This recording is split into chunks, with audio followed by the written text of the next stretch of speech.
Come have a seat in the Skald circle and hear the tale of the Pale Maiden, as told by Casimir.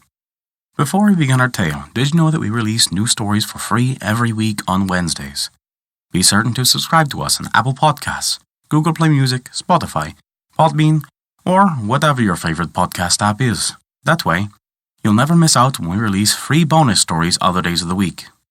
Never forget, visit thescaldcircle.com to stay up to date with all of our current happenings, and also to visit our story archive, sorted by origin and region. And a special thanks to the Last family and to Kat. Their support means the world to us. Now then, this begins the tale of the Pale Maiden. A peasant farmer in reduced circumstances had a beautiful daughter, whom an old knight, the proprietor of the village, wanted to marry. But the damsel disliked him, and her parents also refused to consent to the marriage.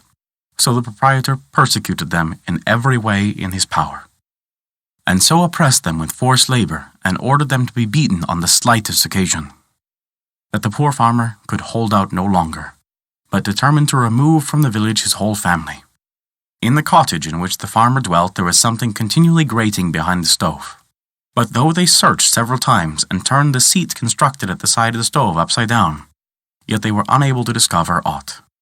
But when on the day of their departure they were removing the rest of their goods, they heard a more and more articulate grating, and whilst they were impatiently listening as the grating and scraping went on, out of the stove sprang a thin, pale form, like a buried maiden.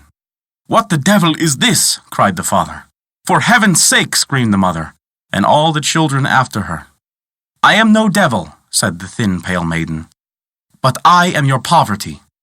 You are now taking yourselves off hence, and you are bound to take me with you to your new abode." The poor householder was no fool.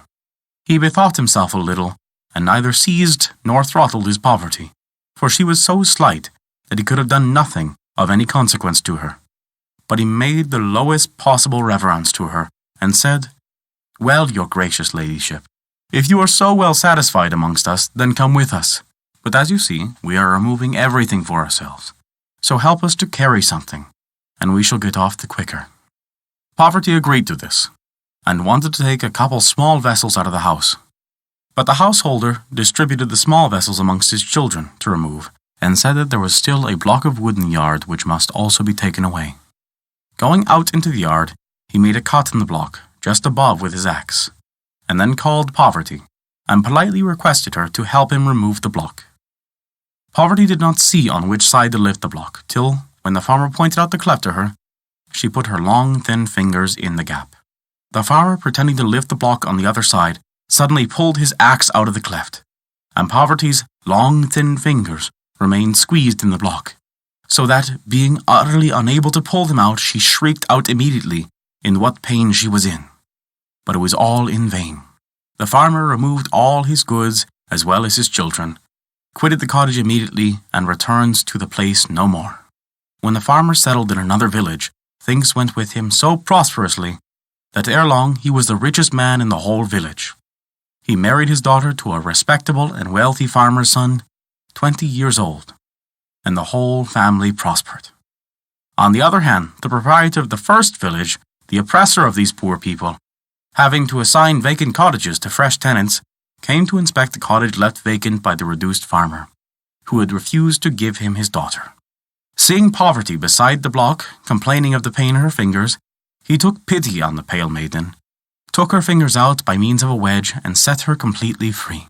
From the time of her liberation, the Pale Maiden never quitted the side of her liberator. And, when moreover, the devil lit a fire in the old stove, and the proprietor went doughty with love in his old age, he spent, and ran through everything he had. And that is the tale of the Pale Maiden. Thank you for listening to our story.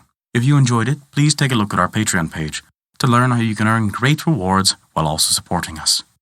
We appreciate even the smallest of contributions, as they allow us to continue to release new stories every week for free on Wednesdays, and also to provide bonus stories for your listening pleasure. Visit us at thescaldcircle.com to view our story archive, sorted by origin and region, and to stay up to date with all of our developments. Once again, thank you for listening to our story.